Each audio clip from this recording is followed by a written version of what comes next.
Bueno, bienvenidos y bienvenidas a la mesa Fronteras Corpóreas, lo humano, no humano, poshumano y animalidades en la literatura argentina y latinoamericana, parte 1. Están con nosotros los expositores, eh, tienen 15 minutos, yo les voy a ir avisando por mensaje. Comenzamos con la ponencia Círculos de Fuego, Autómatas y Homúnculos, recorridos de cuerpos hechos, desechos, soñados y fabricados, por Matías Baldoña Mar y Ana Bárcena. Gracias, Josefina. Bueno, sí, ahí como nos presentó ella, nosotros vamos a hablar un poquito de cuerpos armados, cuerpos creados, y bueno, nos vamos a ir dividiendo la lectura, no tenemos nada para proyectar, esperemos que no sea eso un problema para poder seguir lo que vamos leyendo. Nos vamos a ir dividiendo y bueno, Ana, ¿empiezo? Sí, Dale. vamos. Bueno, introducción. Este trabajo tiene como objetivo rastrear y explorar la representación e interpretación de la figura del otro artificial, creado, soñado o pensado, en un corpus de 4 relatos heterogéneos: Las ruinas circulares, incluido en El jardín de los senderos que se bifurcan, de Jorge Luis Borges; El hombre de arena, de E.T.A. Hoffmann; William Wilson, de Edgar Allan Poe; y la novela Frankenstein, de Mary Shelley. Buscamos desentrañar mediante este recorrido las matrices de la problemática del cuerpo para conectarlas con las arbitrariedades del yo, a los fines de poner bajo ojo crítico los motivos del horror. El tratamiento analítico se focalizará en su desmontaje narratológico, especialmente en la construcción de los personajes y las transgresiones del lenguaje, pero también se apelará a la perspectiva psicoanalítica en torno a la figura de lo siniestro y el horror, y a corrientes filosóficas de la otredad, para abordar las diversas dimensiones del miedo del yo al otro. Desde sus orígenes, el ser humano ha ponderado sobre esa figura proyectada en el reflejo. Ya fuera en estanques o en espejos, la idea de la duplicación de lo irrepetible, lo único del individuo, ha presentado una topicalización constante de la problemática existente en torno al binomio yo-otro. Tales preocupaciones parecen repetirse y formar un recorrido, que si bien no es evolutivo, sino más bien espiralado, se ramifica y presenta nuevos interrogantes. Es de particular interés la relación existente entre el sentimiento de lo siniestro freudiano y la existencia de un otro yo del reflejo animado. Con eso empezamos con el texto propiamente dicho. Creación, jugar a ser Dios. Los seres humanos siempre hemos aspirado a entender al mundo y a entendernos a nosotros mismos. ¿Qué somos exactamente? ¿Espíritu inmortal? ¿Materia finita y corruptible? ¿Quién o qué nos puso aquí? ¿Qué más hay allá? La pregunta por aquella potencia trascendental e incognoscible y por la misteriosa inmensidad del cosmos en que habitamos es el interrogante que perdura desde los principios de nuestra existencia en el universo hasta nuestros días. Tal como propone Fichte, el espíritu humano constituye una entidad dotada de actividad que tiende al infinito, que aspira a romper los límites que lo constriñen en una búsqueda incesante del absoluto, aunque éste permanezca siempre como meta inalcanzable. Efectivamente, el conocimiento de lo absoluto es inabarcable para el ser humano, ya que el único instrumento de medida con el que hemos contado para buscar dilucidar estos interrogantes ha sido, precisamente, él mismo. Desde nosotros mismos y a partir de nuestro yo palpable, carnal y ontológicamente real, es que comprendemos el espacio que nos rodea y a nuestros pares. Pero también hemos pretendido desde allí, ingenuamente, abarcar esa otra realidad intangible, puesto que las religiones han asegurado una y otra vez que hemos sido hechos a imagen y semejanza de aquella potencia incomprensible de la que solo podemos hacernos una idea a través de nuestras concepciones tan humanas y por lo tanto tan lejanas. El ser humano se ha concebido a sí mismo como un microcosmos del cosmos y desde allí ha organizado y clasificado su entorno para aprenderlo. Sin embargo, por mucho que lo deseemos, existen fuerzas poderosas que parecieran sobrepasarnos, como lo son la muerte o la locura. Las sentimos, se tornan nudos en la garganta o vacíos en el estómago, pero no poseemos más que estas experiencias empíricas y materiales y una incapacidad para intelectualizarlas. Por ello, suponemos que nos han sido otorgadas por aquello que nos sobrepasa: Dios, el infinito, lo inabarcable. El dualismo alma-cuerpo no es más que ese intento por intelectualizar aquellas fuerzas misteriosas que provendrían de un más allá, encarnadas en el alma, actuando adentro, sacudiendo el cuerpo, arrebatándolo de esta tierra por capricho. El alma no puede verse ni medirse, es infinita. Por ello habría que erigirse como aquello que se opone a la materia, como ese atributo divino que poseemos todos en nuestro interior. Ahora bien, el error humano deviene precisamente en cuanto nos atribuimos el derecho, por poseer una cualidad divina, entre comillas, de desafiar las leyes de la naturaleza e ir más allá de lo que se nos ha sido permitido. Cuando el ser humano juega a ser divinidad, allí es, como veremos, cuando las cosas salen mal. El juego de la divinidad es también el juego del artista, ya que todo artista es, después de todo, el dios de su propio universo creativo. Lo sagrado, lo divino, resultaría ser aquella materia fluctuante, informe, metafísica, de la cual el artista es embebido y desde y hacia la cual se extiende a sí mismo como puente, como espacio en tensión que busca encontrarse y encontrar. Sustancia en bruto, inarticulada e inarticulable, puesta en tensión espiritual en el momento de conexión del poeta. De este modo, el arte sería aquella nostalgia del otro mundo, el otro lugar del que nos habla Murena, y hacia el cual el artista se mueve siempre mediante la metáfora. Murena llama a la metáfora una aproximación al otro mundo, y de ese modo el arte se establece como una liberación espiritual, que mediante la metáfora nos enseña, nos deja ver la verdadera forma de la existencia, ese otro lugar, lo sagrado. Y cito a Murena: nostalgia de aquello de lo que nuestro mundo surgió y por lo cual es posible. Por ende, el rol del ser humano, como quien empuña el poder que le otorga esa fuerza de la metáfora, es el de mediador. Cito a Murena nuevamente: su esencia es la de mediación, y mediación debe ser su existencia. Y al ser lo sagrado algo que escapa a la razón y lo sensorial, la mediación no puede darse de manera científica ni racional, debe conducirse mediante el arte y el proceso de creación-comunión que lleva adelante el artista. Arte pensada y entendida como una demostración y aproximación a lo sagrado, también encarnando una búsqueda de lo bello, de lo estético, con lo cual se lleva a cabo un viaje dentro del mundo de la obra artística. Se viaja, en breve, al otro mundo. Para Murena, la metáfora es el centro del arte, ya que la metáfora deja ver que no existe ni la materia ni la metáfora, muestra lo infinito, lo divino. La metáfora es también un esfuerzo intelectivo, se constituye como búsqueda. Pensando desde Murena, podríamos incluso señalar que en el caso de la metáfora de lo sagrado, hay siempre una realización que implica el esfuerzo. No solo hay una motivación, un movimiento, sino que ese viaje existe siempre en los términos de una iluminación y una búsqueda. Lo sagrado, en tanto que viene, que se da lugar en nuestra corporalidad y en nuestro sentido, se conforma como gesto, y a mitad de camino entre ese gesto y el símbolo, el cual entendemos como lo que la cultura ha estructurado en tanto materia externa, se ubica la metáfora. Su ubicación le permite servir de puente, de bisagra acaso, entre ambos extremos. Siendo así, ese gesto que es lo sagrado no deja de acercarse, de moverse sobre el humano, pues es un yo que observa el mundo y ve allí la presencia de lo divino, pero una presencia que se muestra precisamente en su luminosidad. Como dice Wackenroder, el arte es un fruto tentador y prohibido, quien una vez ha gustado su jugo más íntimo y dulce, está irremisiblemente perdido para el mundo activo y viviente.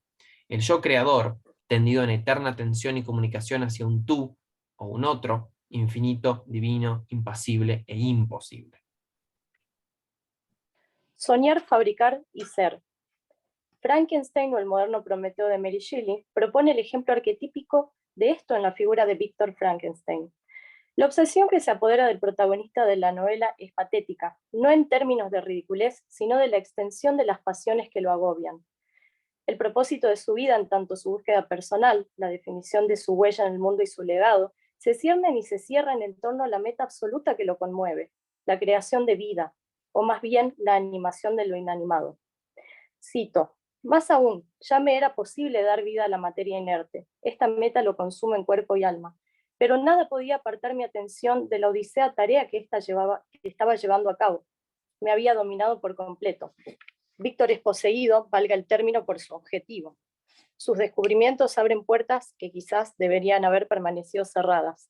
Le permiten entrever borrosamente, acaso, un vistazo del poder, el crudo y absoluto poder de lo divino, de lo infinito. Con este ánimo me lancé a la creación de un ser humano.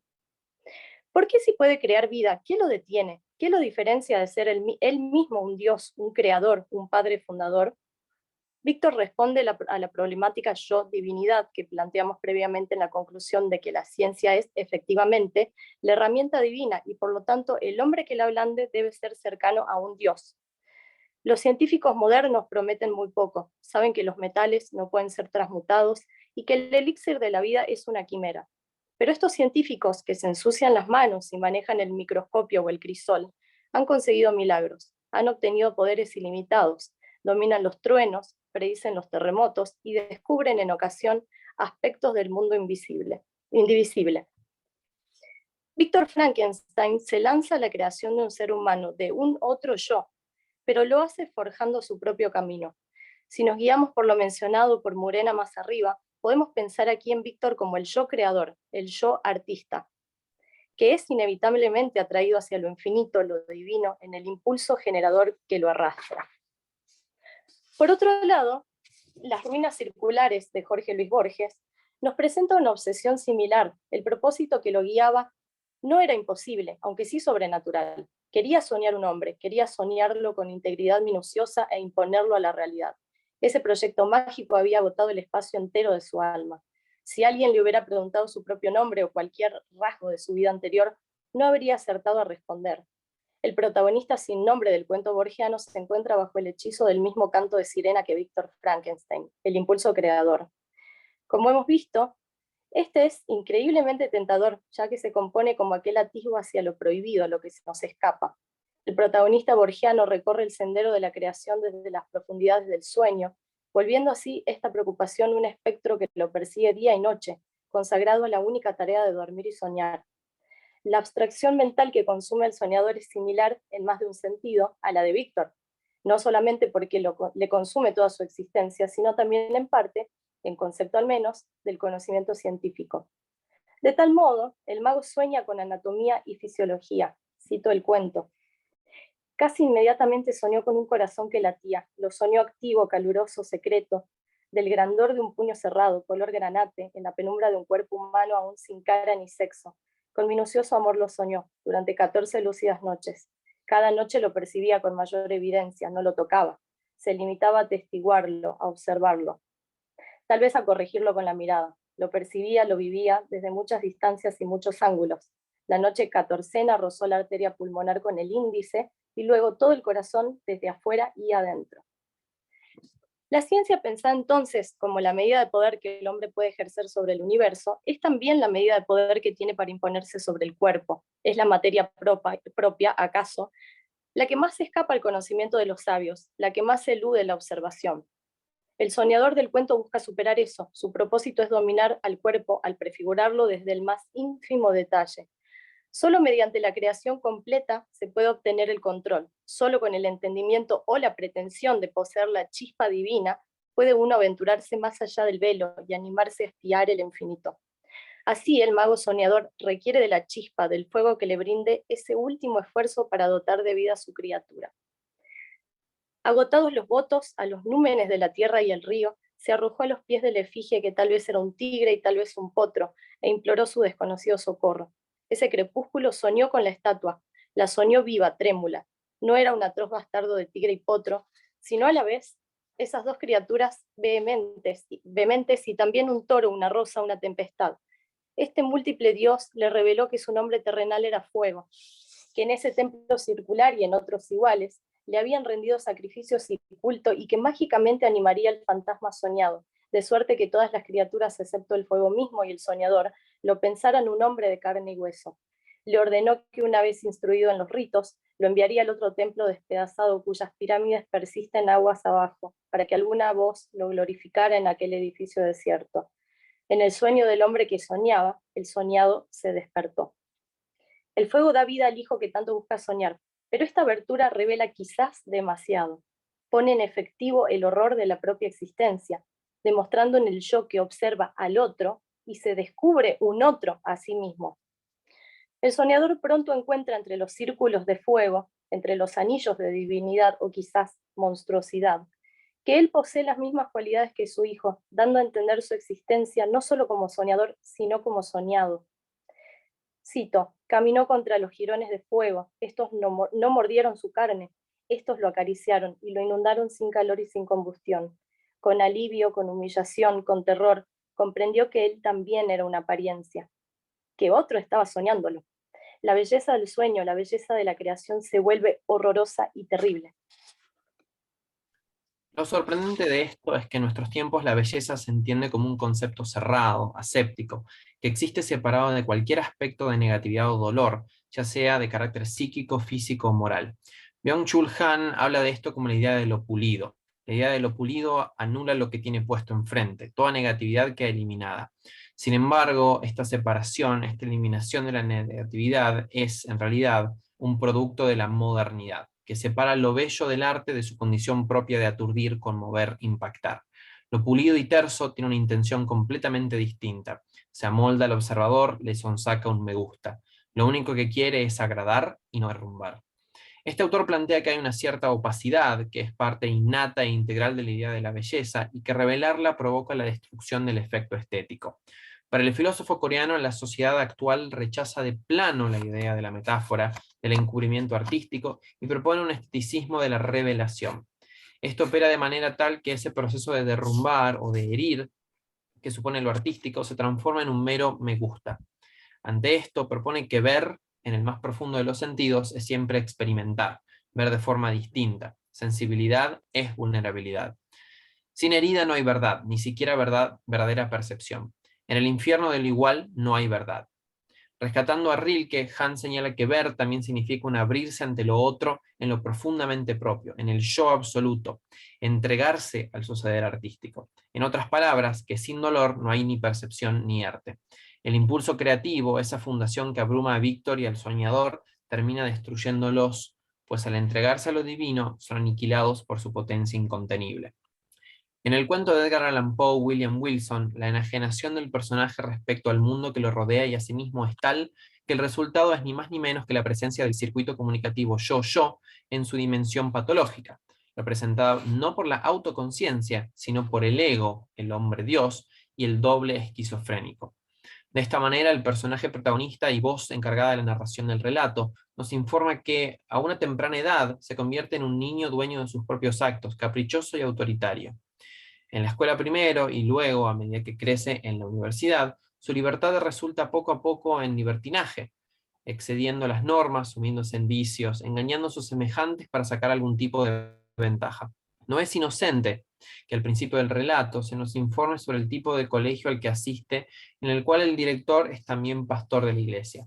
Su rebeldía estriba en el ego, sin embargo, es el mismo ego el que lo traicionará, su yo interior configurado como el doppelganger maligno. Y cito el cuento. Solo mi tocayo, entre los que según la fraseología del colegio formaban nuestro grupo, se atrevía a competir conmigo en el estudio, en los deportes y rencillas del campo de juegos, negándose a creer ciegamente en mis afirmaciones y a someterse a mis deseos. En una palabra, pretendía oponerse a mi arbitraria dictadura. Y continúa. Sin embargo, esa superioridad y aún esa igualdad, en realidad nadie más que yo la reconocía. Nuestros compañeros, por una inexplicable ceguera, ni siquiera parecían sospecharla. Es de vital importancia mencionar las frecuentes preguntas que el protagonista de este cuento repite a lo largo de la narración respecto de su doppelganger. Pero, ¿quién era y qué era ese Wilson? ¿De dónde venía? ¿Cuáles eran sus propósitos? Me resultó imposible encontrar una respuesta satisfactoria a estas preguntas. Es decir, la pregunta que no encuentra respuesta equivale a decir ¿quién soy yo? ¿De dónde vengo? ¿Y cuáles son mis propósitos? Kaufman aborda, al igual que los otros autores, la problemática de la obsesión con el otro yo, con la creación y existencia de un otro que no soy yo, pero que sin embargo comporta todas mis características. Sin embargo, su aporte es único en tanto el foco no está puesto en el creador, sino más bien en quien se percibe como la víctima de la creación. Nathaniel, el obsesivo protagonista, es perseguido por donde va por la sombra de un ente creador, de un otro diabólico que lo agobia. Es la figura del genio iluminado la que concentra ese poder que le hace penetrar en lo divino de la creación, comunicarse con la naturaleza y que le vale, como contrapartida, la ruina en su devenir material y social. Este concepto debe orientarse hacia el conocimiento de la banalidad del mundo y la imposibilidad de trascendencia. En efecto, en la obra de Hoffman se localizan dos factores recurrentes: el poder de la visión, que hace estallar el presente, y el poder del fuego, como abrasador de toda constancia, verosimilitud y conciencia. Ambos, fuego y visión, arden y hacen arder al mundo. El hombre de arena inaugura su drama en torno a la muerte por abrasión del padre de Nathaniel, el protagonista, al explotar una retorta alquímica con la que practicaba junto al abogado Coppelius. Al nacer el niño se había prohibido ver a ese misterioso personaje bajo la amenaza de la llegada del hombre de arena. La negación de la visión es aquí clave, pues resalta la cerrazón que existe ante lo divino. No es una prohibición cruel, sino en cambio apotropaica.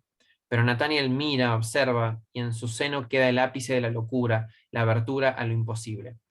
Cuando, luego, la muñeca Olimpia se rompe en sus manos y sus ojos son arrancados y se revela su condición de autómata, el mundo termina de deshacerse para él.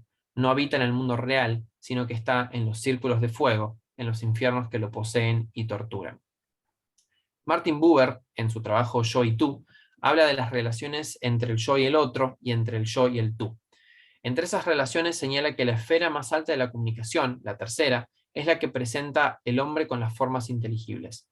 La relación está allí envuelta en nubes, pero se desvela poco a poco. Es muda, pero suscita una voz. No distinguimos a ningún tú, pero nos sentimos llamados y respondemos.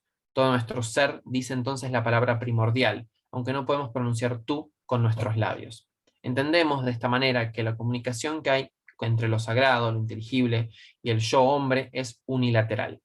Buber añade luego que esta figura de lo inteligible es lo infinitamente yo, y que al entrar en comunicación con ella es el ser humano quien se inscribe en el lugar de tú.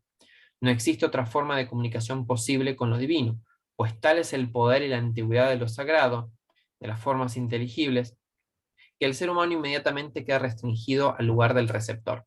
No hay retribución del mensaje. El hombre calla ante la potencia sacramental, boquiabierto, incapaz de articular palabra.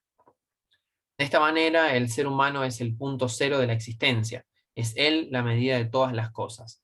Pues al no encontrar respuestas en el circuito de comunicación yo-Dios absoluto infinito, se ve obligado a interpelar nuevos receptores, yo-otro, yo-yo. En estos procesos de búsqueda, cuando no se encuentran respuestas, se puede derivar en dos problemáticas. Al no hallar retribución en la búsqueda de Dios, se puede resultar, por un lado, en un reposicionamiento del sujeto en el lugar de la potencia. Si Dios no responde y en tanto y en cuanto soy semejante a Él, entonces Dios está en mí, soy yo Dios.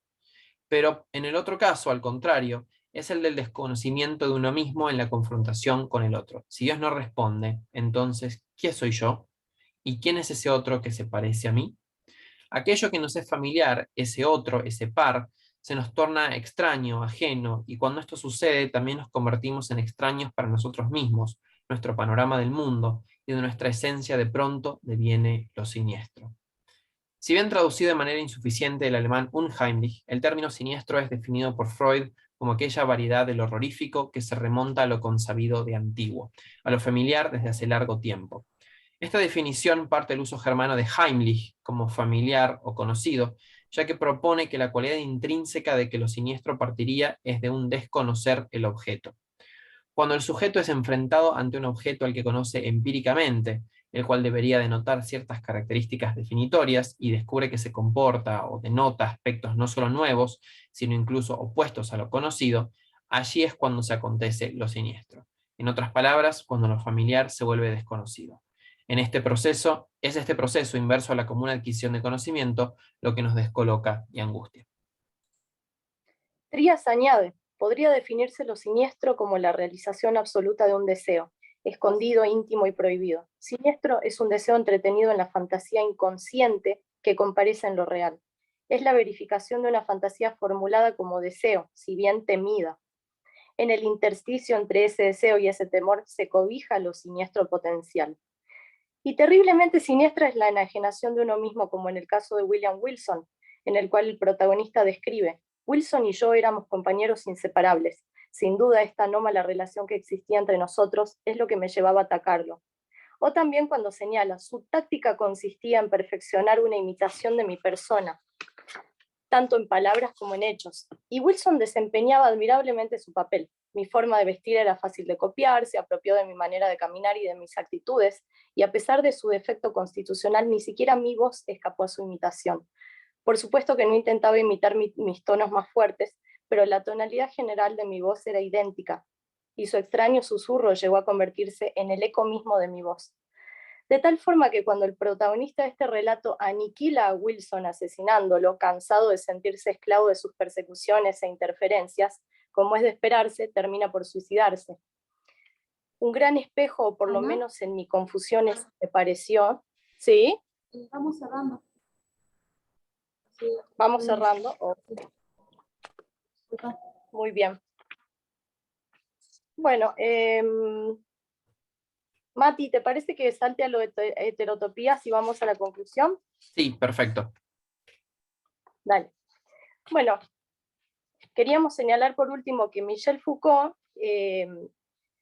señala que para sublimar estos fantasmas, ¿no?, de este abismo existencial y de esta soledad en que nos hallamos los seres humanos, siempre hemos buscado respuestas en la fuga a la utopía, a los cuentos, a lo inconsciente y a lo fantástico, a lo lúgubre, a lo secreto, a la niñez, a la naturaleza, al sueño y a la locura. Dice Foucault que hay países sin lugar alguno de historias sin cronología, ciudades, planetas, continentes, universos, cuya traza es imposible de ubicar en un mapa o de identificar en cielo alguno, simplemente porque no pertenecen a ningún espacio.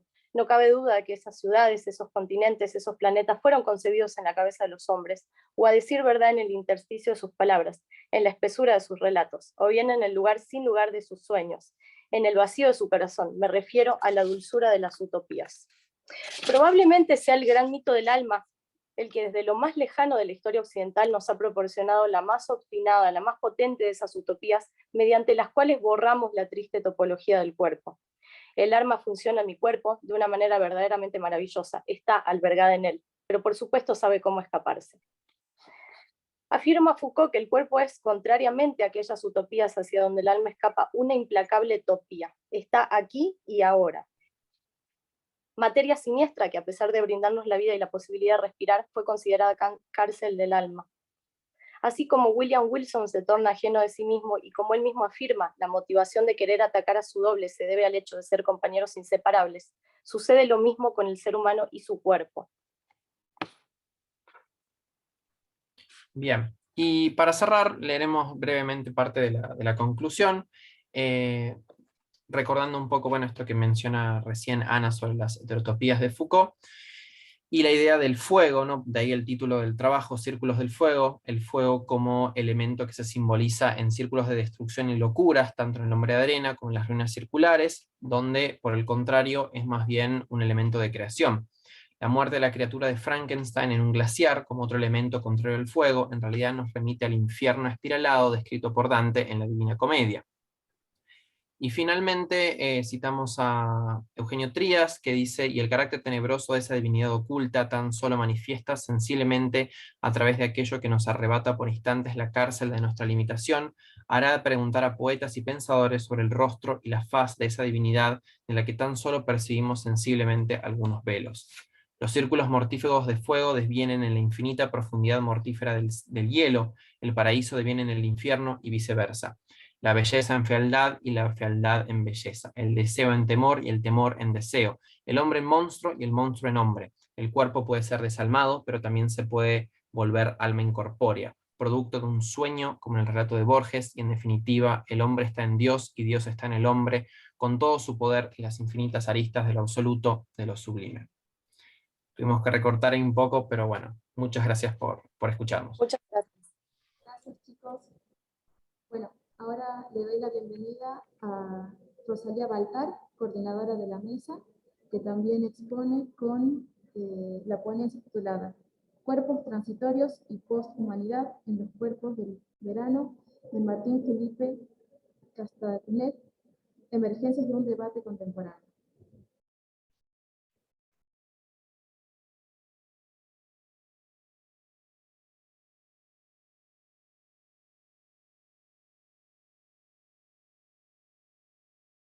Hola, buenas tardes, disculpen, mil disculpas que tuve acá un problema, se desenchufó la computadora y tarda unos 20 minutos en volver a enganchar. Muchas gracias, Josefina. Leo, voy a tratar de leer lo más rápido posible para no abrumar. Este artículo forma parte de un proyecto que armamos con una colega que se llama Aileen Mangas y que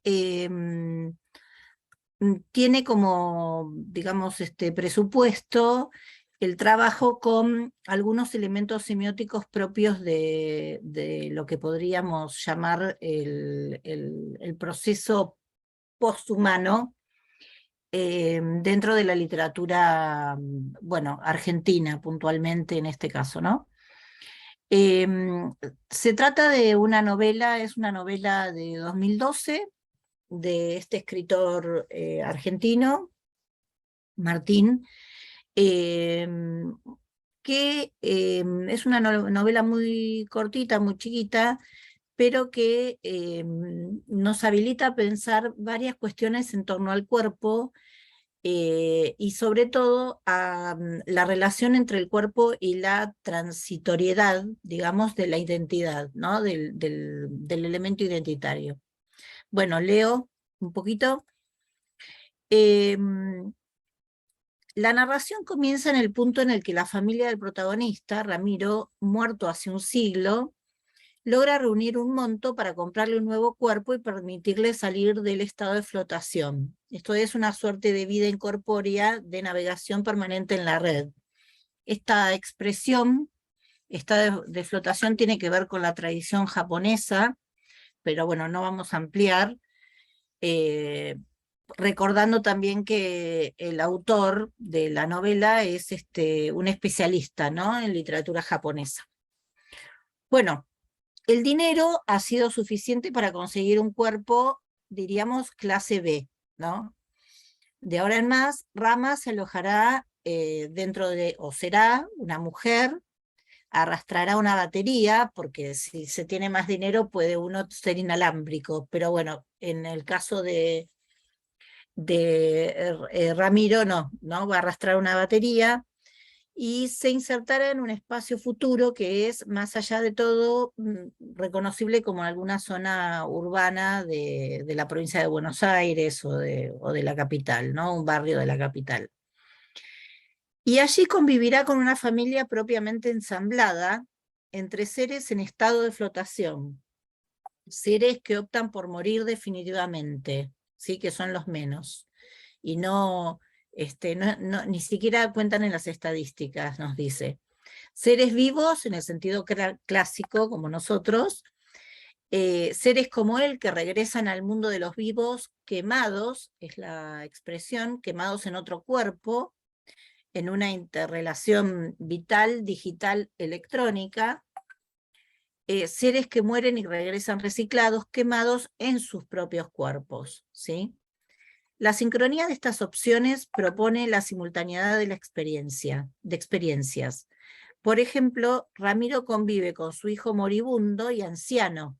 Él murió alrededor de los 30 años, entonces su hijo es un anciano y él no, ¿no? Sus nietos, su hija en estado de flotación, los nietos de su hijo, etc. Así, el adelgazamiento de las temporalidades, una suerte de pérdida de evidencia de la distancia entre pasado, presente y futuro, tal como lo señala Hartog, provoca un interés arqueológico, de modo tal que nuestro protagonista conseguirá un trabajo que se revela como la contracara exacta del oficio de Winston Smith en el Ministerio de la Verdad, ¿se acuerdan? En 1984. ¿Se acuerdan que Winston trabajaba por supuesto, para el Ministerio de la Verdad, y lo que hacía era actualizar toda la información de la prensa al momento presente, es decir, corregía el pasado, ¿no? Esta es la idea de 1984. Entonces, Winston formaba parte del engranaje de la aniquilación de las distintas versiones de la memoria. Ramiro, en cambio, en su nuevo oficio, en tanto asistente de un arqueólogo cibernético, tendrá la función inversa: reconstruir las capas borradas de la memoria y los mecanismos obsoletos de los primeros años de Internet. En este sentido, es elegido precisamente para una tarea de recuperación de datos, como testigo de un mundo pasado sobre el que no se tiene información certera. Moisés, el arqueólogo, que no por nada se llama Moisés, ¿no?, ya no desentierra vasijas o tumbas, ya no estima y data hallazgos de huesos y hojas petrificadas. Ahora se trata de recuperar todas las versiones previas de un manuscrito final, una tarea crítica genética en el palimpsesto que provoca la escritura de Wikipedia. La recuperación de la galaxia Gutenberg es una tarea material frente al elemento decisivo del mundo futuro, la muerte, la vejez del cuerpo, como obsolescencia, ¿no? Utilizo esta palabra en términos de, bueno, la analogía que provoca entre cuerpo y computadoras, ¿no? Y material digital, o tecnológico, mejor dicho. Entonces, las operaciones de lectura y de escritura resultan inscripciones de la vida en el nuevo cuerpo territorio, es una expresión de Chapela y Consejo, el nuevo cuerpo territorio de la red. La novela, por tanto, tiene como hilo conductor la tensión permanente entre, por un lado, la vida como experiencia de memoria, de afectos, de verdad, de historia, por otro lado, la obsolescencia, es decir, todo este plano de no uso, ¿no? De no vida, diríamos, y luego una situación de umbral, zonas limítrofes de suspensión, esperas, reencuentros desplazados. Esta tensión es expresada en un mundo futuro construido por la revolución digital. La transformación de los géneros es muy importante porque nos va cambiando el punto de vista a partir del cambio de género sexual, ¿no? Y el tiempo, es decir, tenemos la revolución digital, la transformación de los géneros, y el tiempo en tanto tres coordenadas que plantean la transitoriedad de la identidad y su carácter performativo y situacional. Un poco la novela nos está mostrando la identidad casi en términos de pronombre, ¿no? En el sentido, ¿se acuerdan esa expresión del pronombre de que depende de su colocación? Bueno, en cierto sentido está dado así. Lo transitorio de lo uno puede verse planteado en las formas que adquiere la muerte en el texto como posibilidad de eliminarla o vencerla. Se trata de todas maneras de una utopía fallida, porque si bien hay alternativas, estas resultan en un punto placebos, porque incluso la red puede fallar. Y cito a Castañet: todo se deteriora. Acá adentro también nos vamos a deteriorar. En algún momento los enlaces se van a romper, los datos se van a perder y las lámparas se van a apagar. Este nuevo orden de cosas, posible por el cruce de transformaciones de las identidades a partir de la revolución digital, la temporalidad y el género, traza una alegoría respecto de nuevas formas de convivencia y resoluciones colectivas, y al mismo tiempo diseña un espacio distópico. En este sentido, la historia y la memoria desempeñarán un papel clave tanto para las transformaciones que se dan sobre el paisaje inamovible, tal vez sustraído a la condición humana, como para nuevas identidades caracterizadas por el tránsito y la posibilidad que otorgan las coyunturas. Hay una bibliografía oceánica sobre la cuestión de la muerte, obviamente, cómo se ha pensado la muerte. Yo tomé solamente a un autor, que es Philippe Ariès, que nos habla de cómo se fue construyendo la muerte en Occidente, ¿no? Entonces habla de tipos de muertes, y las más importantes son, habla de la muerte domesticada, sabida, admitida, esperada sencillamente, sin dramatismos ni excesos emocionales, sin ceremonia pública y totalmente organizada, ¿no? Que es una de las primeras formas de la muerte en el medioevo, ¿no? Y que va a pervivir prácticamente hasta el siglo XVII. Luego aparece la muerte propia, la dimensión de lo propio, en medio de la actitud anterior y sin quebrantarla, hacia los siglos XI, XII, se producen ciertas sutiles modificaciones que poco a poco, cito, irán dando un sentido dramático y personal a la familiaridad tradicional del hombre con la muerte.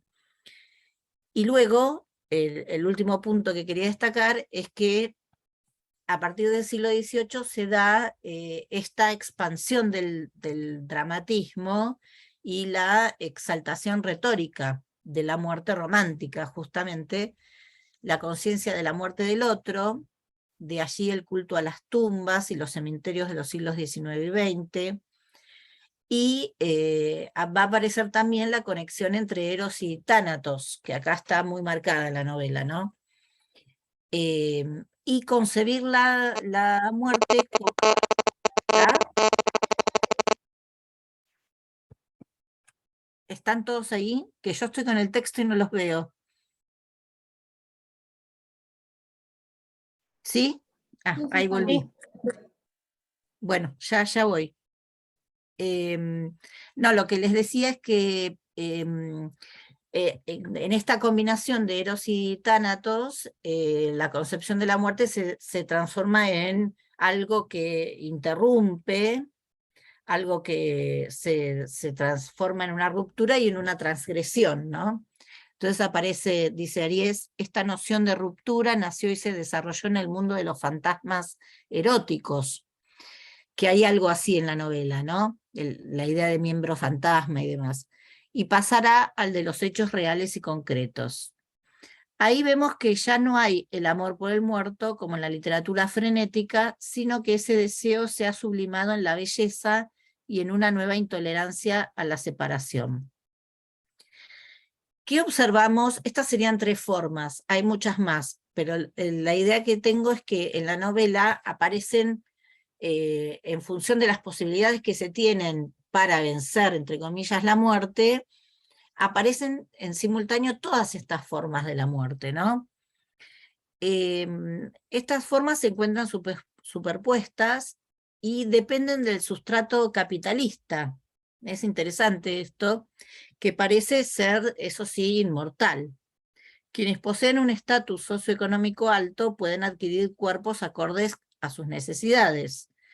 Los desclasados, los panchama, que es una categoría de personaje que, en servidumbre, ¿no? Es un personaje que vive en un mundo alternativo, habita los cementerios, vive en los cementerios, que ya están en desuso, y que no tienen acceso a un nuevo cuerpo, tampoco es que lo quieran, porque tienen como una perspectiva ancestral.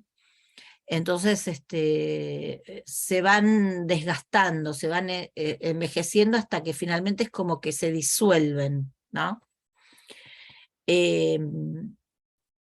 Entonces, los desclasados, los panchama, personajes en servidumbre, viven en un mundo alternativo y habitan cementerios abandonados. Son, y cito a Colanzi, cuerpos en el umbral de lo animal, en los márgenes de la sociedad, viviendo entre la basura del capitalismo. Circulan por callejuelas sucias, sin luz, como vendedores ambulantes, toman el tren o el colectivo, sus cuerpos no envejecen, pero se gastan, estropean, disuelven. Entonces, la revolución digital, el texto nos habla de cómo ha extremado los alcances de la era capital, asegurando su existencia en la toma de la vida como objeto. Sin cementerios ni inhumaciones, ¿dónde van los cuerpos de los muertos? ¿Dónde van esos cuerpos quemados? A su disolución escatológica y a la circularidad burocrática, esa reducción de las subjetividades a un símbolo intercambiable, ¿no? Hay una regulación de los cuerpos, un stock, un registro, aunque el protagonista no sepa el lugar en el que se alojan. Y cito al texto, toda reencarnación debe estar registrada y notificada en el registro Koseki. El título de la novela juega con la dimensión publicitaria de esos cuerpos del verano, ¿no? El verano, el calor, quemados, tostados, pero también adelgazados, en el sentido de vistos como en tapas de una revista, como envases vacíos, unidimensionales, y como otra forma de presentar, ¿no?, el stock. Donde estaban los cementerios ahora hay una ciudad paralela, que es esta ciudad de la basura y los restos, y de aquellos que no pueden acceder a un cuerpo nuevo, ¿no? Y el nombre de ese gran barrio, que suena como el Riachuelo en Buenos Aires, es Ciudad Gorila, ¿no? Todo en realidad es porque el verdadero cementerio pasa a ser la red, ¿no? Este es el verdadero cementerio, ya que la gente puede morir, entre comillas, y pasar a ese estado de flotación, ¿no? Justamente la red es el espacio en el que habitan los muertos y también es el ámbito del posible diálogo entre los vivos y los muertos y además en la intranet, ¿no? Entre los mismos muertos, ¿no? Entonces, sí, Para ir cerrando. bueno, ya. Entonces, lo que se da en la novela es una escena convivial, ¿no?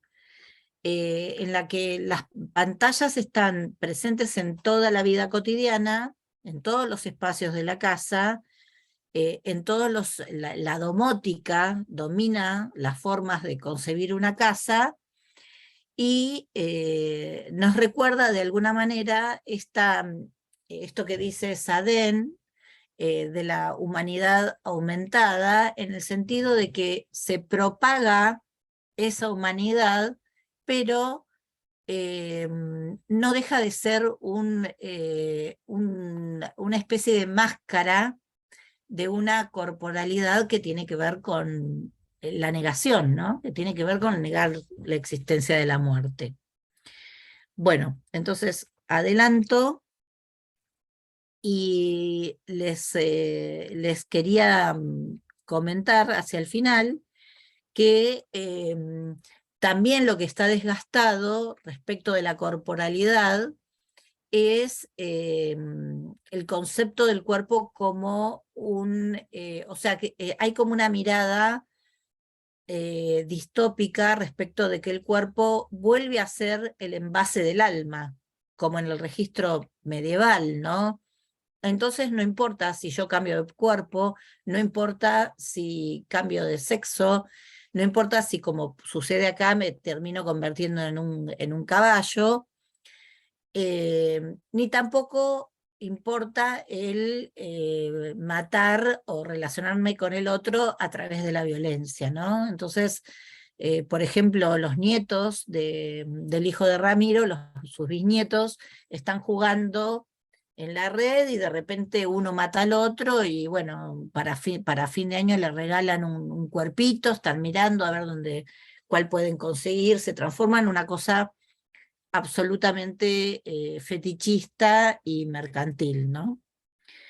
Pero, y digo esto y cierro, también la novela habilita a pensar cómo la experiencia de tener un otro cuerpo atraviesa lo que podríamos decir esa permanencia de identidad que podría ser el alma, ¿no? Entonces empieza una experiencia y un conocimiento que cambia el punto de vista, como le pasa al protagonista convertido en una mujer, y entender todo lo que eso significa, ¿no? Desde el punto de vista erótico, desde el punto de vista estético, sentirse lindo, sentirse feo, y desde el punto de vista de su lugar en la sociedad, porque él con ese cuerpo no consigue trabajo, por ejemplo, ¿sí? Bueno, dejo acá y cualquier cosa comentamos. Bueno, Buenísimo. gracias y disculpen todo el abarrotamiento. No hay problema. ¿Sigo yo, Josefina? Sí, igual quería aclarar que nos podemos extender un poquito más por lo que entramos tarde, así que para que todo el mundo tenga tiempo para exponer. Sí, yo no tengo problema. No sé, los demás. Bueno, escuchamos ahora a Ricardo Daniel Acosta. ¿Estás por acá? Buenas tardes, sí, El preparado. título es de la UNAM. ¿Estás en UNAM? ¿Es México o Es no? UNAM, en la Universidad Nacional de Misiones. Ah, de Misiones, Misiones, exacto. sí, sí. Bueno, el texto de Ricardo es la narrativa de Agustina Basterrica, lo cotidiano y lo monstruoso como sinonimias y antonimias. Te escuchamos. Bueno, muchas gracias.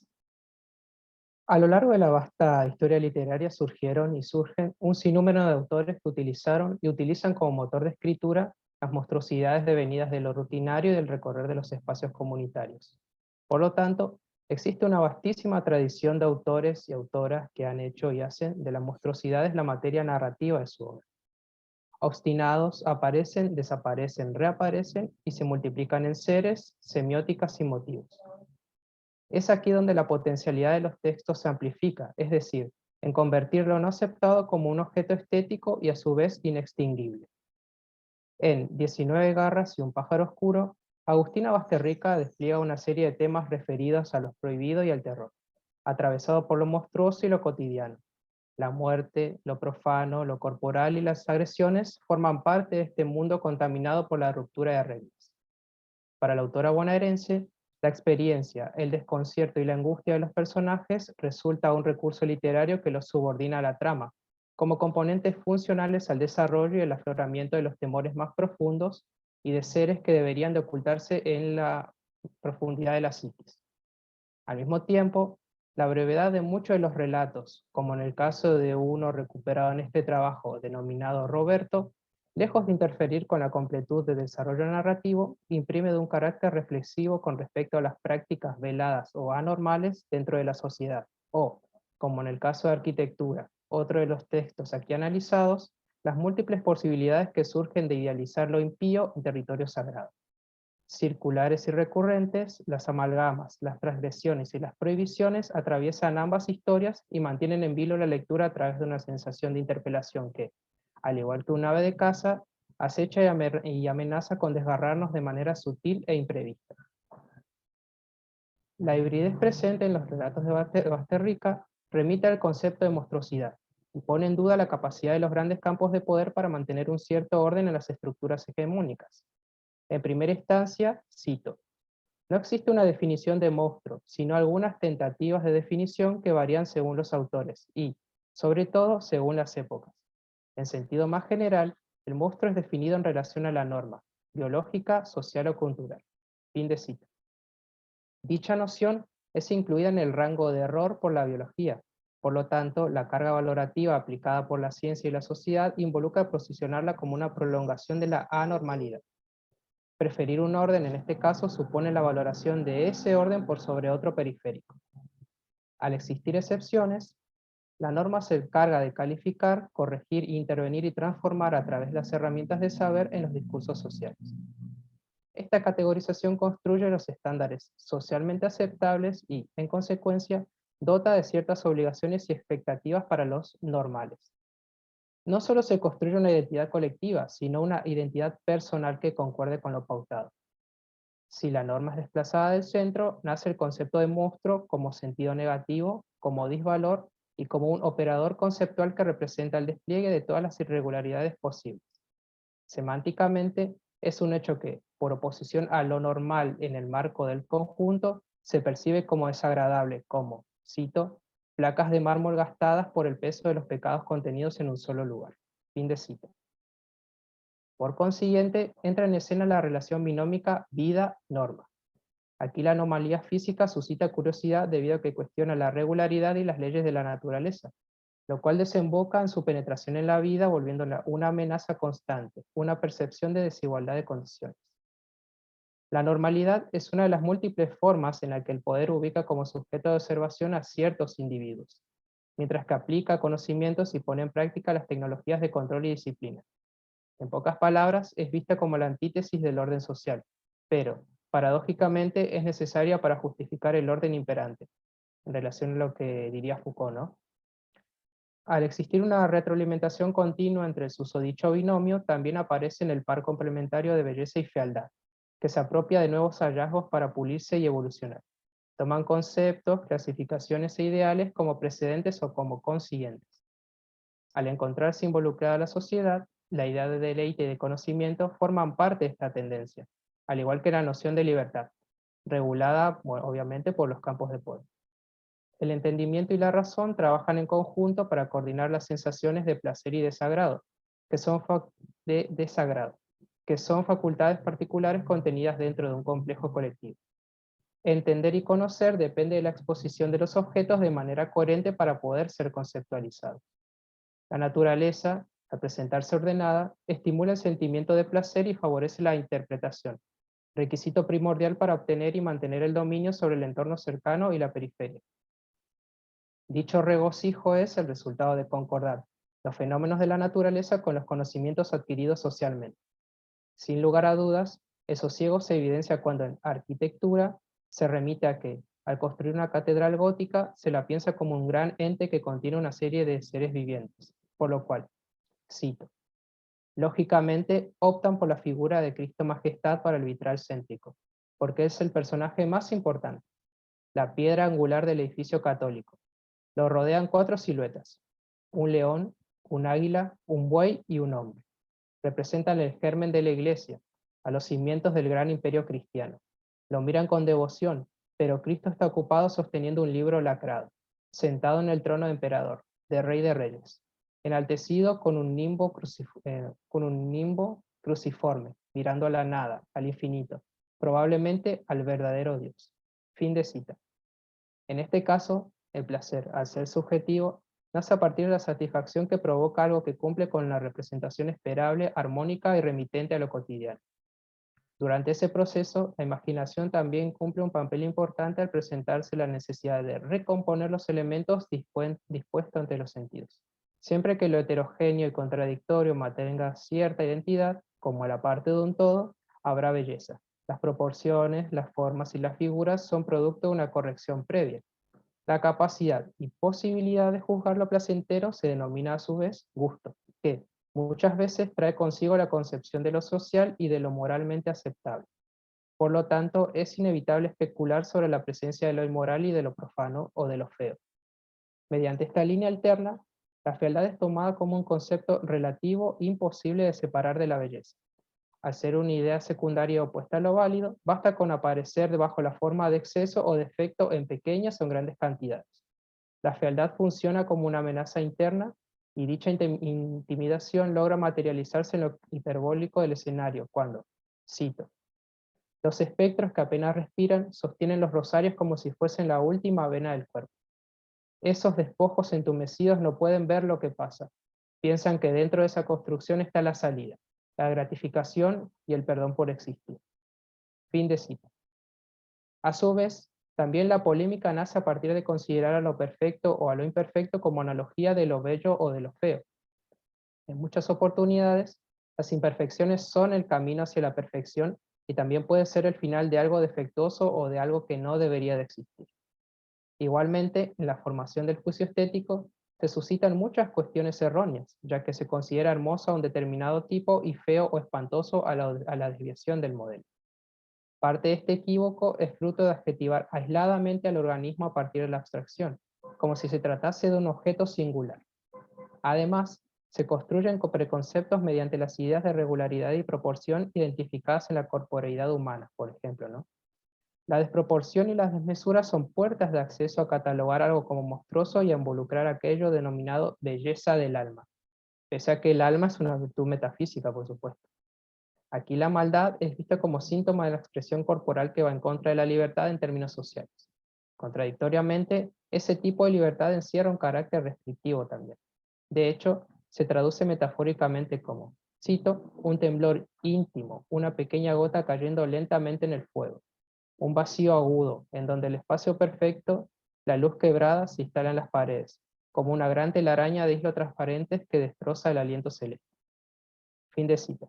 En definitiva, la fealdad se origina en el interior de organismos vivientes y espacios como consecuencia de la pérdida del criterio unificador presente en otros seres o topos. Pese a esto, no cabe duda que ante la existencia de la monstruosidad existió también la armonía.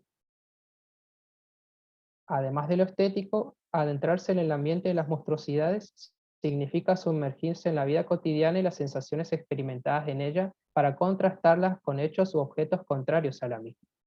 La normalidad ocupa un lugar más importante y genera incertidumbre en referencia a lo excepcional, y lo desconocido es visto como un castigo a la humanidad por parte de fuerzas superiores e incomprensibles. Al encontrarse por fuera de la norma, el peligro y las amenazas externas se vuelven moneda corriente y dejan aflorar lo salvaje e instintivo. La monstruosidad es vista como signo de decadencia y de degeneración. De hecho, la otredad se hace presente y suspende momentáneamente las leyes humanas, a la vez que aprisiona lo real. Aquí, El miedo más poderoso y antiguo es el temor a lo desconocido, que impone sus pautas en un juego que domina completamente. El rechazo y la oposición efusiva a las posibilidades habituales revela una violación a los fundamentos primordiales dentro de la sociedad, y la excentricidad y lo escabroso autorizan conductas prohibidas. Muchos seres, al bordear las fronteras entre lo real y lo desconocido, se tornan difíciles de analizar con las herramientas de conocimiento tradicionales. La recombinación e inversión de elementos plantea una antonimia simbiótica, en donde la normalidad es incapaz de sobrevivir sin la presencia de la realidad. En pocas palabras, la relación con ella es parasitaria, contradictoria y evidencia la finitud de lo extraño. A partir de lo antedicho, se materializa la idea de lo siniestro en tanto y en cuanto revela zonas ocultas. Por esta razón, la monstruosidad no presenta novedades, sino que expone áreas ensombrecidas que brotan de lo desconocido. Como resultado directo, apareja el miedo y el terror contenido en una imagen grotesca que representa la enajenación de la realidad. La transgresión se observa cuando el lugar de la armonía es ocupado por algún elemento existente fuera de su contexto original. Bocas enormes, facciones animales y demás se presentan en otro de los relatos de Basterrica, es decir, Roberto, cuya protagonista, de forma inocente, comenta, cito: «Tengo un conejo entre las piernas, es negro, yo le digo Roberto, pero se podría llamar Ignacio o incluso Carla, pero le digo Roberto porque tiene forma de Roberto». Fin de cita. Si bien dicha sentencia presta a la confusión y en algunos casos a la interpretación humorística, es posible aseverar que remite al enlazar de lo corporal con el erotismo, en donde conviven los instintos primordiales del terror y la sexualidad. Desde esta forma, la mujer y su capacidad de reproducir la materia se asimila a la naturaleza como generadora de vida o de aniquilación. Por otra parte, los atributos femeninos tradicionales, por así decirlo, como la sensibilidad, impulsan el establecimiento de instrumentos de dominio ante posibles amenazas al equilibrio de las normas sociales. La preservación del orden se circunscribe sobre la corporalidad de la mujer que, de forma permanente, es atravesada por provisiones sexoafectivas comunitarias, las cuales se desmantelan ante la aparición del monstruo. No es casual que aquello que es un secreto a voces en Roberto despierte curiosidad en la figura de autoridad del profesor de la escuela a la que asiste la niña, quien, de manera ofuscada, dice, cito: «Cuando me citó después de hora, me dio un beso y después me dio otro beso más. Me dijo que mañana después de clases quería ver mi conejito. Me dijo que lo quería ver para enseñarle a portarse bien». Fin de cita. Aquí, el ultraje sobre las mujeres toma como referente a la figura femenina para convertirla en un texto de lo aborrecible y de lo lujurioso. Es el cuerpo maligno marcado por el declive hacia lo profano, que carga con el peso del pecado original ebaico y que, de forma directa, afecta a sus descendientes, lo cual prolonga indefinidamente el cuerpo condenado de, justamente, Eva. Complementariamente... Interrumpo para que vaya cerrando, ¿sí? Sí, ya termino. Gracias. Complementariamente, es visto como cuerpo habilitado a saciar los apetitos de la carne, que redime al hombre de la incumbencia en la acción obscena, ubicándolo en el rol de víctima de la tentación. Sin embargo, al efectivizarse un segundo encuentro entre el docente y la estudiante, la última narra, cito: «Se sentó al lado mío y me dio muchos besos y me dijo que yo era su alumna preferida y que era la más linda. Mostrámelo, sé buenita, yo no le voy a contar a nadie. Me hablaba mucho y me miraba, y no hablaba como cuando está en clase porque me miraba mucho y me agarró las manos y me dijo que me levante la polera. Mostrame tu conejo, Roberto», me dijo, pero yo le dije que no le gusta que le digan conejo porque ya creció y es grande. El profesor García me sacó la bombacha mientras me daban besos en la cara y el pelo y en la boca, y me decía: «Portate bien, nenita, que tu profesor te va a enseñar muchas cosas». El profesor García se quedó quieto, con la boca abierta mirando a Roberto. El profesor García se quedó tan quieto que pensé que estaba jugando a las estatuas. Roberto movió las orejas y le mostró los dientes. El profesor García gritó y se fue corriendo. En definitiva, el cuerpo de la protagonista sufre una fragmentación involuntaria. La naturaleza se altera y la lucha en contra de las reglas y la estabilidad. La lógica deja de funcionar y deshace los límites entre lo imaginario y lo real en la medida en que el nuevo organismo, cito, está habitado por una cantidad infinita de seres anteriores. Fin de cita. Que personifican determinantes sociopolíticos que pretendieron entablar relaciones entre los ámbitos humanos y no humanos. Esta hibridez simboliza la postura de la autora en lo que respecta a librarse de las reglas y presentar ideas superadoras. En términos generales, cito, a todo tema se le puede encontrar el lado monstruoso. Todo es posible de teñir de oscuridad. Fin de cita. En cuanto exista una búsqueda por quebrar percepciones y prácticas dañinas. Por esta razón, y luego del final relativamente feliz ante el hecho detallado, cito, Roberto se volvió a dormir. Muchas gracias. Bueno, muchas gracias. Gracias a vos. Continuamos entonces con los comentarios, los hacemos al final, así estamos más tranquilos.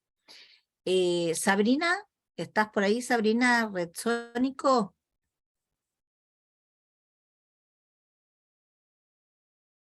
Hola, ¿no está?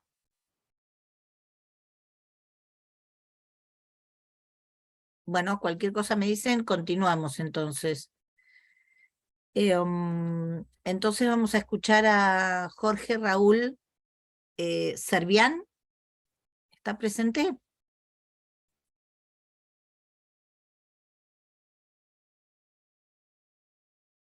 Estamos Ricardo y yo nada más acá. ¿No? ¿Tampoco está? No. Soy yo, Nahuel. Nahuel, sí, a Nahuel te vi ahí tomando mate, para mi envidia. Bueno, entonces vamos a escuchar a Nahuel Cristobo, que también es de la misma universidad.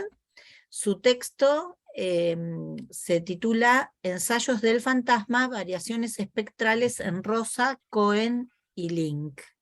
Un trío como para escucharte realmente. Sí, es un poco exagerado el trío, pero bueno. Hice una modificación al título porque era muy pretencioso y ya pasó mucha agua abajo del puente.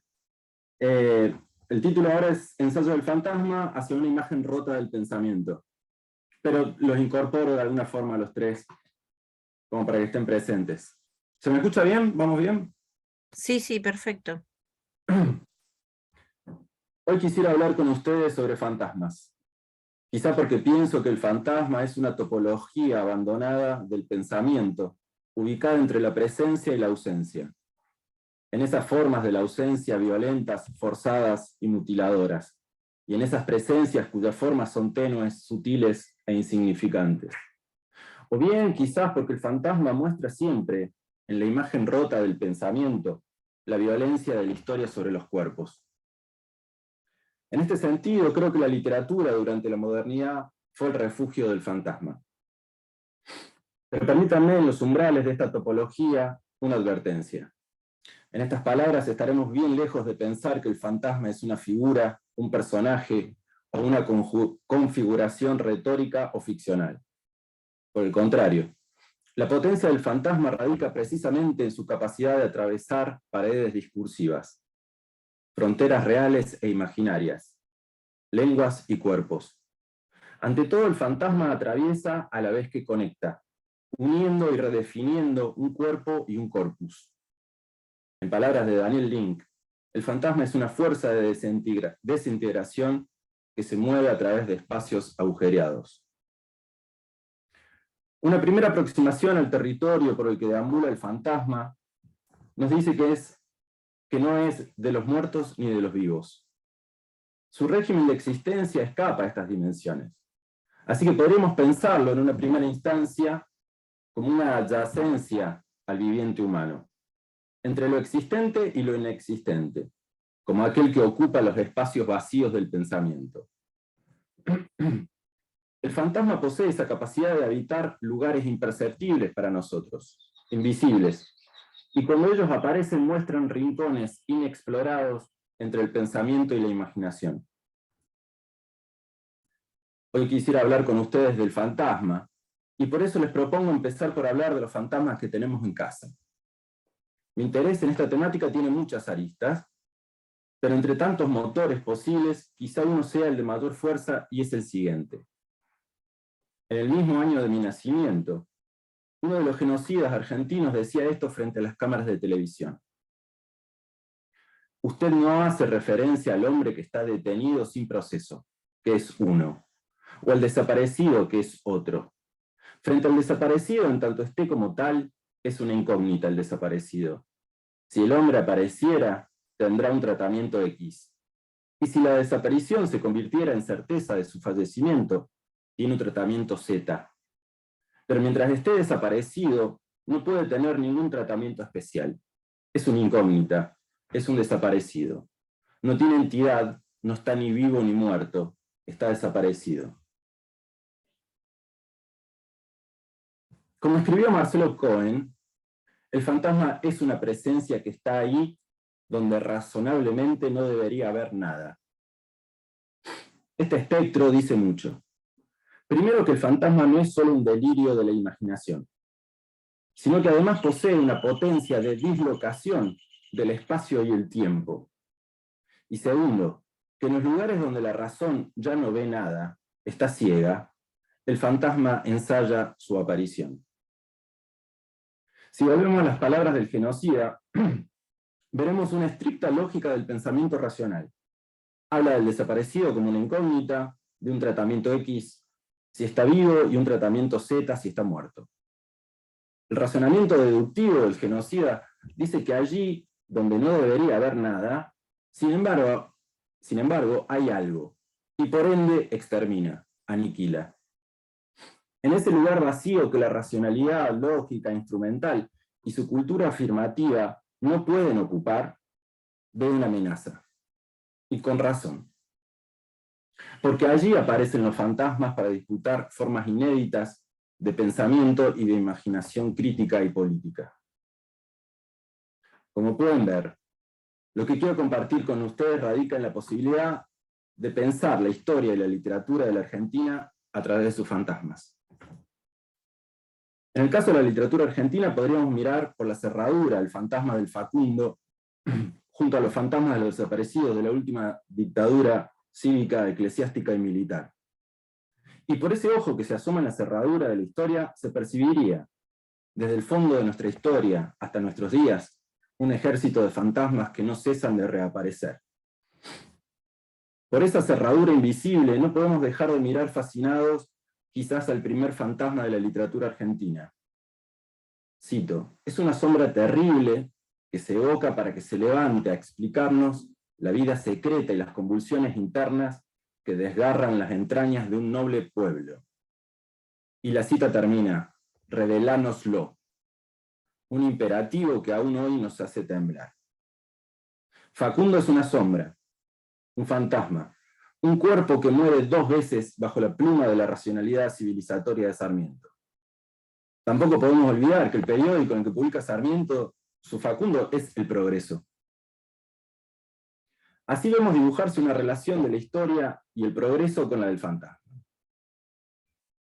De un plumazo, encontramos 3 dimensiones trágicas entre las que se mueve el fantasma. La historia y el progreso, la literatura y la política, la vida y la muerte. Pero estas relaciones dicotómicas son las que el mismo fantasma viene a desquiciar.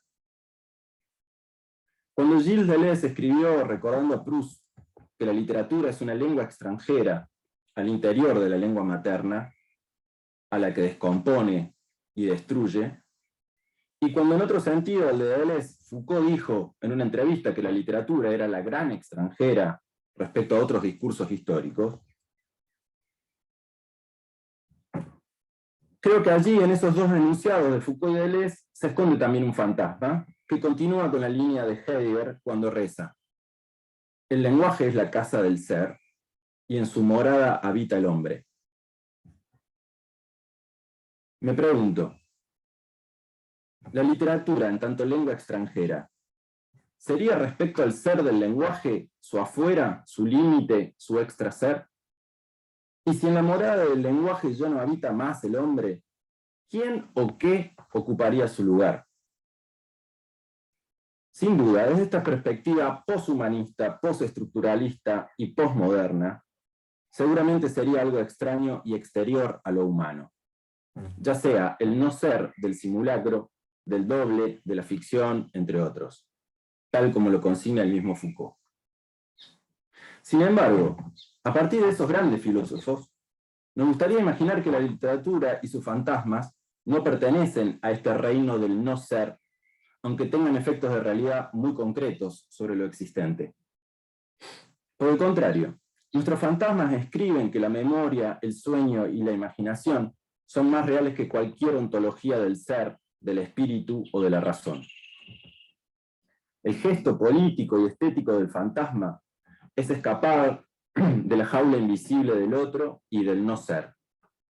No se conforma con una ética de la responsabilidad política, del buen convivir, a la manera de Derrida en su introducción a Espectros de Marx, sino que el fantasma grita desde el fondo del altillo o del sótano una injusticia histórica a la que debemos confrontar.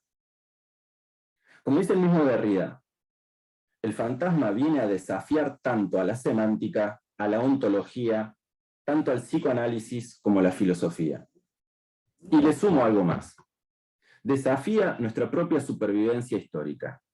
Y el fantasma sabe bastante de supervivencia y de subsistencia. De vuelta a los conceptos de Deleuze y Foucault, pienso que la literatura, más que una lengua extranjera, es un pueblo habitado por fantasmas. En pocas palabras, y para cerrar esta introducción, para nosotros, las imágenes que se levantan sobre el papel muerto, las imágenes rotas de lo real que resucitan en la lectura de la literatura, son las de un pueblo de fantasmas. Eso es lo que llamo literatura. Aunque en realidad el fantasma hubiera escrito, son los fantasmas los que definimos la literatura. Para pensar esto necesitamos un plan de vuelo porque es muy fácil perderse entre tantos fantasmas.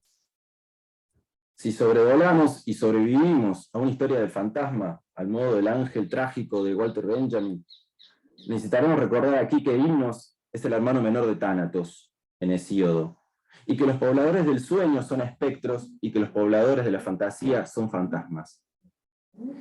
Entonces, traigamos al fantasma de Patroclo, del padre de Orestes en Esquilo, Canto 9 de la Odisea, a Plinio, a Luciano de Samosata, a Shakespeare, entre otros.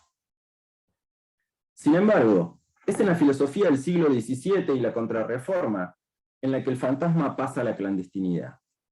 Pensadores como Spinoza, Descartes y Leibniz realizaron una disyunción decisiva en la relación entre razón e imaginación.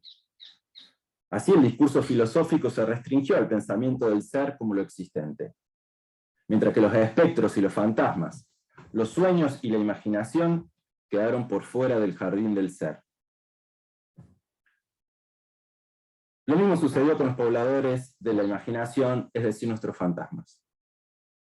Para esa tradición, el fantasma no solo es inexistente, sino algo mucho peor, es sin pensamiento. En esa ratio occidental, el ser se identificó con el espíritu como parte de una metafísica del logos.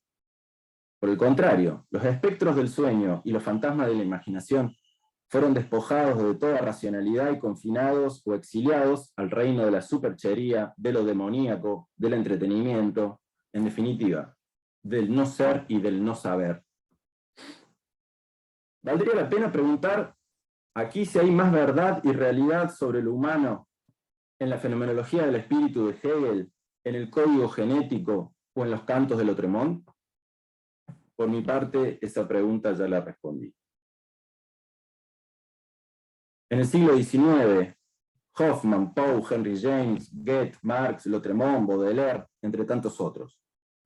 Pero en ellos dice Baudelaire esto: encuentro inútil y fastidioso representar lo que es, porque nada de lo que es me satisface. La naturaleza es fea, y yo prefiero los monstruos de mi fantasía a la trivialidad positiva. En sus escritos estéticos, Baudelaire pone de cabeza la filosofía de los últimos 3 siglos. Pero para no ser injustos, recordemos, abuelo de pájaro, que el manifiesto comunista iba a titularse Los espectros o los fantasmas, como así demuestra su primera línea.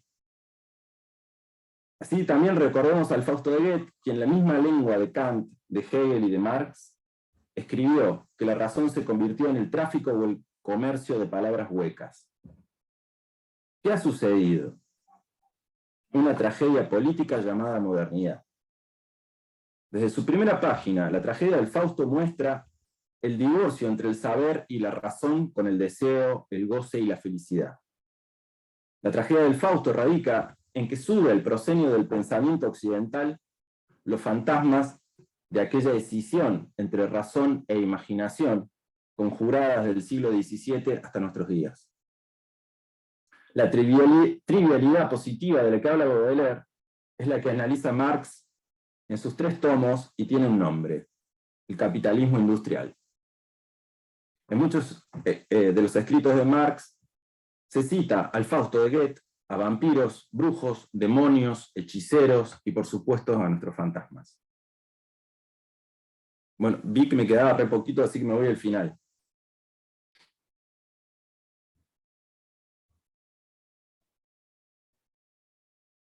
Si el fantasma es una imagen de la violencia sobre el cuerpo, siempre pasada y siempre por venir, no lo abordaremos desde una concepción ontológica ni fenomenológica, sino como una imagen dialéctica y negativa del cuerpo histórico-político. Así, desde esta cerradura, el sujeto no crea a los fantasmas con los que se identificaría. Por el contrario, los fantasmas hacen a los sujetos y los cuerpos donde habitan. Ahora sí me voy al final. Bueno, acá había toda una parte donde retomaba lo que algunos colegas, compañeros, compañeras habían trabajado en base al concepto de un Heinrich de Freud, pero eso lo podemos saltear.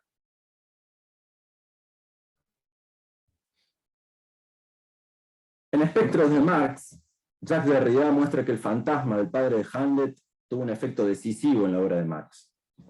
Así podríamos decir que la sombra de Facundo es vital y trágica a la hora de pensar la historia literaria y política de la Argentina, la cual, sin este fantasma trágico, sería impensable.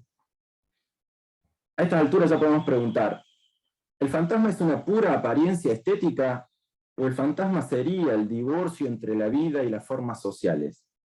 En su aspecto singular, el fantasma es una forma que se niega a morir, que se revela contra la vida desde un efecto que pese a todo persiste.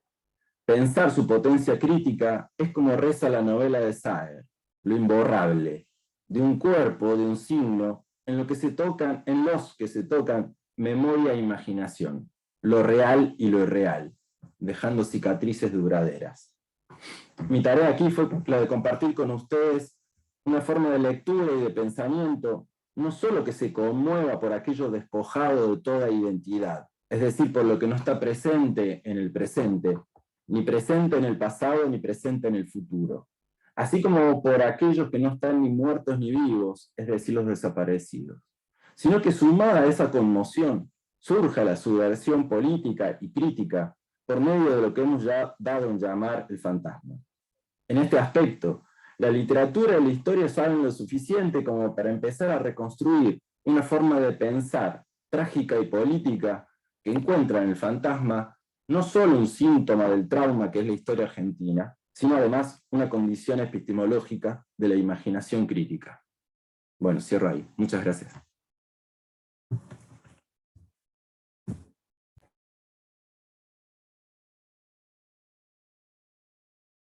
Muchas gracias, Nahuel, muy interesante. Y bueno, abrimos a la ronda de preguntas. Antes yo quería comentar algo muy breve, que es cómo se puede dibujar en esta mesa, que bueno, estamos acá, muy bien la coordinación del Congreso, ¿no? Porque en realidad todos los trabajos tienen un hilo conductor en relación con algunos temas centrales, uno de los cuales me parece fundamental, que es esta idea de, primero, que la belleza sin extrañamiento no es algo admitido, ¿no? No es algo posible, porque si no genera mucha disrupción y se vuelve espectral.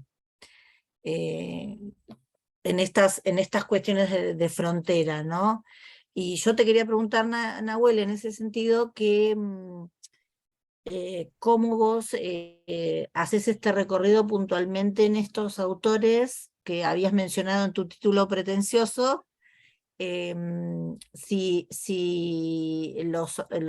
digamos, abordás desde una perspectiva teórica o desde una perspectiva de análisis de sus textos, ¿no? De sus materiales. Porque obviamente con Nicolás Rosa, por ejemplo, esto tiene mucho que ver, ¿no? Claro, yo me salté una parte de Nicolás Rosa que habla de 3 fantasmas de la crítica, Claro, específicamente. claro. Habla de la paternidad, del fantasma de la paternidad textual, del fantasma del lector, y me estoy olvidando una. Toda esa parte me la salté. Pero sí, la idea es, digamos, como en el abordaje teórico del fantasma, laburar sin cuerpo, digamos, sin corpus. A eso quería saber, Claro. pensarlo desde un punto de vista teórico, como conceptualización, ¿no? Teórico crítico, claro. Yo estaba trabajando la problemática del fantasma, digamos, pues yo soy como parte del plantel docente de la Cátedra de Literaturas Europeas, entonces trabajo mucho con la literatura europea, con la filosofía europea, y bueno, el juego era hacer ese contrapunto entre el siglo XIX europeo con Sarmiento y bueno, con los otros escritores, pero sí, no, es más una reflexión teórica, digamos, de No, pero pensar la justamente es imaginación. interesante por el hecho de que conceptualizar cualquier, digamos, a lo Williams, bueno, no sé si vamos a poder hacerlo a lo Williams, pero es un esfuerzo metodológico importante, ¿no? Sobre todo en la producción teórica. Me parece por También eso interesante. me salté una parte muy extensa sobre Benjamin también, ¿no? Que Claro, lo tomo como referente, y trato de marcar, digamos, un eje teórico, pero la idea también es confrontar, digamos, con otros conceptos, como el de Derrida, en espectros de Marx. Pero sí, me ubico más en esa parte, digamos, teórico-crítica, reflexionando sobre el papel histórico, digamos, de la imaginación, ¿no? Pero claro, en la términos más potencia amplios. crítica del concepto de la imaginación, digamos, ¿no? Por eso hacía todo un raconto histórico del Claro, claro. lugar que ha ocupado la imaginación en el saber occidental, digamos. Ujú. Te hago una pregunta, Josefina, ¿estás ahí? Perdón, ¿eh? No estás, porque creo que tenemos que entregar el aula, por eso te quería preguntar. No, se puede estar en 2 reuniones al mismo tiempo, por eso tardé en contestar, es que tengo la computadora al lado, con la Ah, segunda parte. Entonces, si ustedes quieren seguir bueno, charlando o quieren ir a la siguiente reunión, me avisan. Entonces yo le tengo la grabación y les doy la admisión a la bueno, siguiente. bueno, perfecto.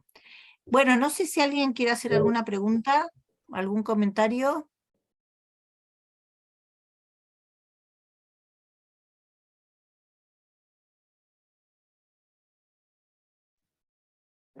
Ya que estamos, Rosalía, yo me anoté 2 cositas cuando te escuchaba.